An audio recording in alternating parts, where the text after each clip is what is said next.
going to Jaybird's Nashville-style chicken, and it's in the LBX where we've been going to a number of restaurants. It's really one of the coolest places in Long Beach, and it's a lot of fun. Jaybird's has all kinds of chicken dishes. It's somewhat similar to Roscoe and Honey's Bucket and Gus's. Let's give it a try.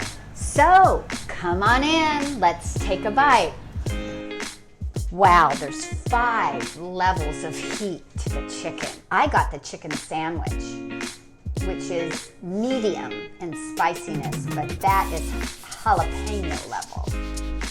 Well, I got the mild level, and I could taste all the various flavors and nuances of the sauce, and I liked it better than being scorched earth. Oh, the fries, delicious.